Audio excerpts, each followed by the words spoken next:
Serial killer Jeffrey Dahmer was beaten to death by a fellow prison inmate after he killed and dismembered 17 males between 1978 and 1991. Also known as the Milwaukee Cannibal or the Milwaukee Monster. After arriving at Columbia Correctional Institution in Portage, Wisconsin, Dahmer began studying the Bible and claimed he was a born-again Christian. In the months before he died, Dahmer had questioned whether he was sinning against God by staying alive. In an interview with Stone Phillips on Dateline NBC in 1994, Dahmer said, "If a person doesn't think that there is a God to be accountable to, then what's the point of trying to modify your behavior to keep it within acceptable ranges?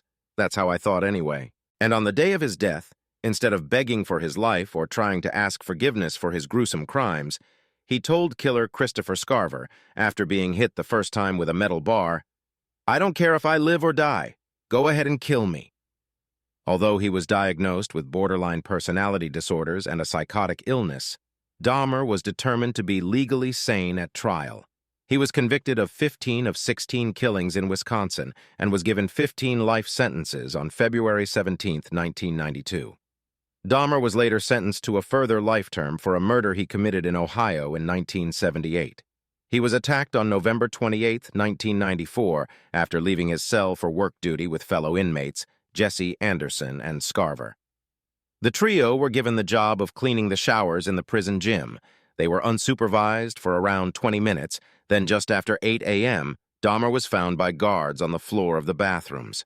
He had appalling head wounds from being hammered with a 20-inch metal bar, and his head had also been battered off a wall. He was still alive and was rushed to a nearby hospital, but pronounced dead 1 hour later. Anderson had also been beaten with the metal bar and died from his wounds 2 days later. Prior to the attack, another inmate had attempted to kill Dahmer. Osvaldo Durruti tried to slash his throat with a razor embedded in a toothbrush as Dahmer sat in the prison chapel on July 3, 1994, after the weekly church service. But the serial killer only had slight wounds from that attack.